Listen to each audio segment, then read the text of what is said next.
He grabbed her arm and pulled her closer. His other hand held her waist tightly. "Don't fight it," he said, his voice low but firm. "This is how God's blessings will come to you. Trust me." Ada froze. Her body trembled as she tried to pull away, but his grip was too strong. Tears filled her eyes, but she couldn't cry out. Who would even listen to her? "I'm your spiritual father," Pastor Emmanuel said, his face calm, as if he truly believed his own words. "What I'm doing is for your good." Ada wanted to scream. She wanted to run, but she couldn't. Her mother had sent her to him, saying he was a man of God, saying he would pray for her and help her life get better. Now, here she was, trapped, with no one to save her. The House of Divine Miracles was the biggest church in the city. Its white walls and tall cross could be seen from far away. People came from everywhere to attend services. Some came for prayers, others for miracles, but most came to see Pastor Emmanuel, the famous preacher everyone called Daddy Miracles. Every Sunday, the church was packed. The streets outside were crowded with cars, buses, and people selling religious items. Inside, the seats were full, and some people even stood at the back just to hear him speak. Pastor Emmanuel was not like other pastors. He wore expensive suits and shiny shoes. He had a deep voice that made people stop and listen. His words were full of promises, healing, blessings, and wealth. When he prayed for people, they said they felt different, like something had changed in their lives. Ada's parents, Grace and John, were some of his most loyal followers. They never missed a service. They sat close to the front, hanging on to every word he said. They believed he could solve any problem. "Did you hear what he said today?" Grace asked her husband after one service. "He prayed for a woman last week, and now her business is doing well. That's the power of God working through him." "Yes," John agreed. "We are blessed to have him as our pastor." Ada sat quietly beside them. She didn't believe in the miracles. She didn't feel the excitement her parents felt. Every Sunday, she sat through the long services, wishing she was anywhere else. But her parents didn't care about what she wanted. Her mother often scolded her. "Why don't you pay attention?" she asked one day after church. "Pastor Emmanuel is a man of God. You're too stubborn. You need prayers." Ada didn't argue. She knew her mother wouldn't listen. She didn't like how much power the pastor had over her family, but she kept her thoughts to herself. One Sunday after church, Pastor Emmanuel stopped Ida's mother. "I've been praying, and God has revealed something to me about your daughter," he said, with a warm smile. Grace's eyes lit up. "Oh, Pastor, thank you. I've been worried about her. She's always quiet and doesn't seem interested in the things of God." "Don't worry," he said, nodding. "She's special. God has a plan for her life. Bring her for a private prayer session, and I will guide her spiritually." Grace was overjoyed. That same week, she dragged Ada to the church. Ada didn't want to go, but her mother wouldn't take no for an answer. "You will thank me later," Grace said, as they walked into the church. Pastor Emmanuel welcomed them with his usual smile. "Welcome, my child," he said, looking at Ada. "Let us pray." Grace left the room, saying, "I'll wait outside. Pastor knows what's best." At first, the prayer seemed normal. He prayed over her, asking for God's blessings. But soon, things changed. His hands moved to her shoulders, then her waist. Ada tried to step back, but he held her firmly. "You must trust me," he said, his voice calm. "God works in mysterious ways." Ada's heart raced. She didn't know what to do. She wanted to shout for her mother, but fear kept her silent. The private prayer sessions became more frequent. Pastor Emmanuel would always start the same way, calm, soothing prayers that made it seem like nothing was wrong. But slowly, his actions would change. His hands would linger too long on her shoulders. His touch would move to places it shouldn't. His words would twist scriptures into something unrecognizable. "You are chosen, Ada," he would whisper. "God has a great plan for you. I am here to help you fulfill it." At first, Ada tried to resist.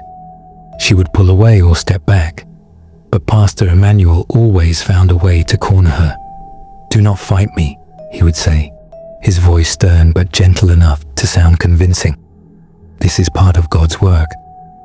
You must trust me." She wanted to tell her mother, but how could she? Her mother worshipped him as if he were God himself. Whenever Ada tried to hint at her discomfort, her mother would brush it aside. "You should be grateful Pastor Emmanuel is taking time to pray for you," she'd say.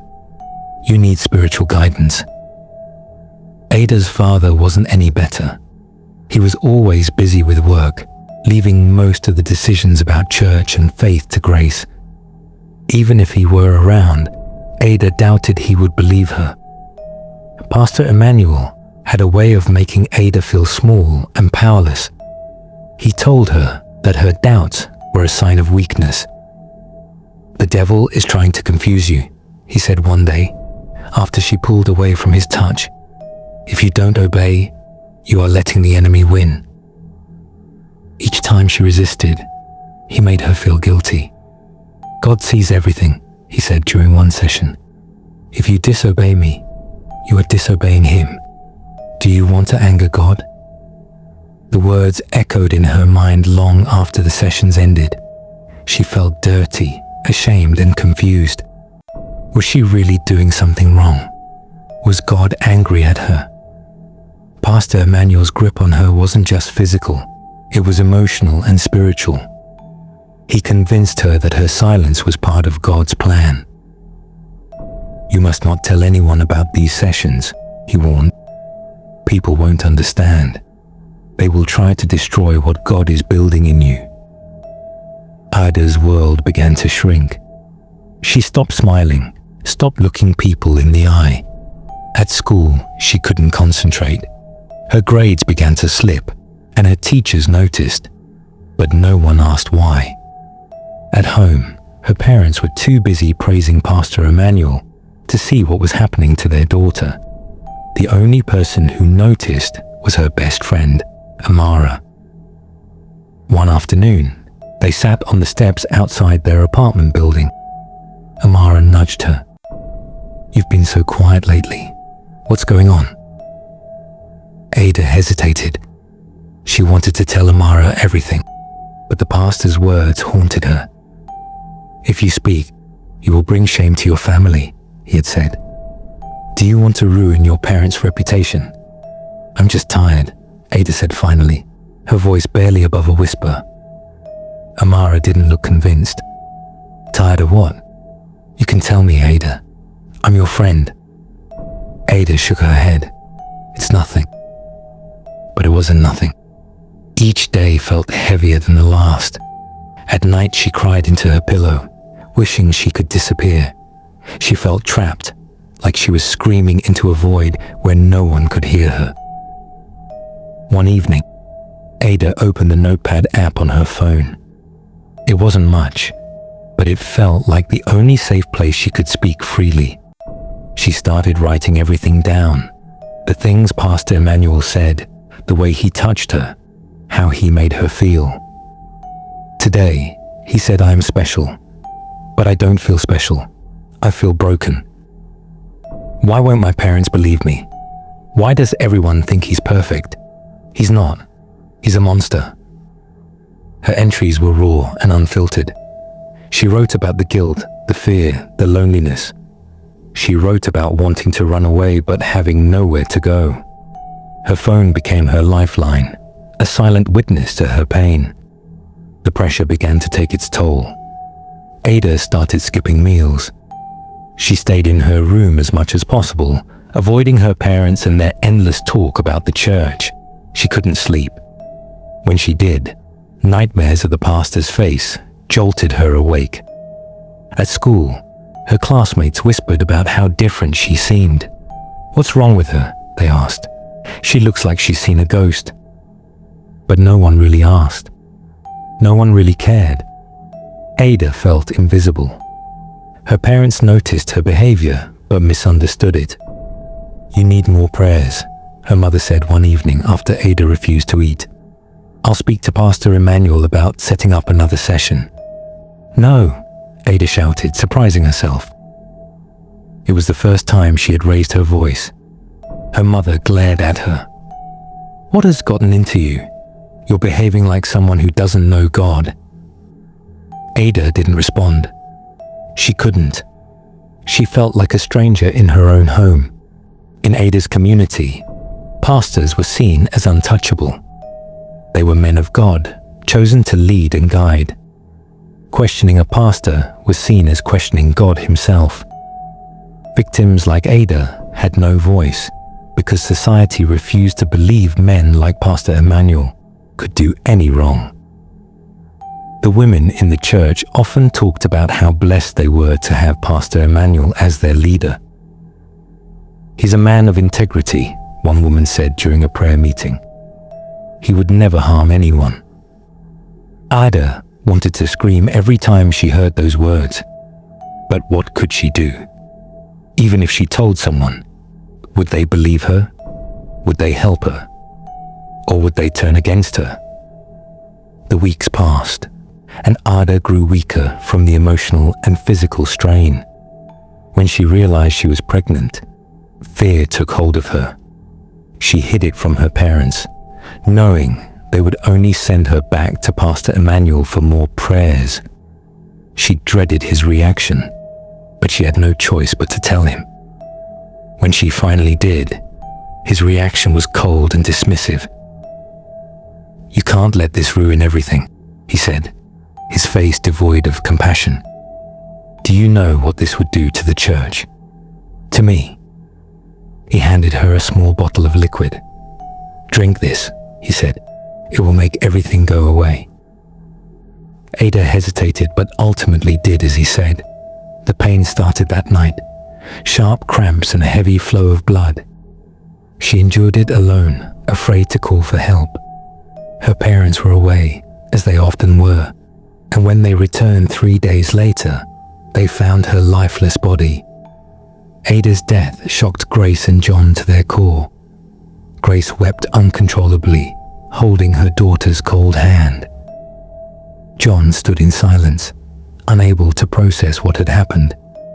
The doctor's vague report mentioned complications from a miscarriage, but provided no clear answers. After the burial, Grace couldn't bring herself to touch Ada's belongings. One day, as she sat on Ada's bed, crying softly, she found Ada's phone tucked under the pillow. She hesitated before unlocking it, scrolling through the apps until she saw the notepad icon. What she read shattered her. The entries detailed everything: Pastor Emmanuel's manipulations, the abuse, and the final bottle he gave her to drink. Grace gasped, dropping the phone. "John," she called, her voice shaking. John came running, and Grace handed him the phone without a word. As he read, his face darkened with anger and guilt. How could we let this happen?" he whispered. They sat in silence, their world crumbling around them. The man they had trusted, the man they had worshipped, was responsible for their daughter's death.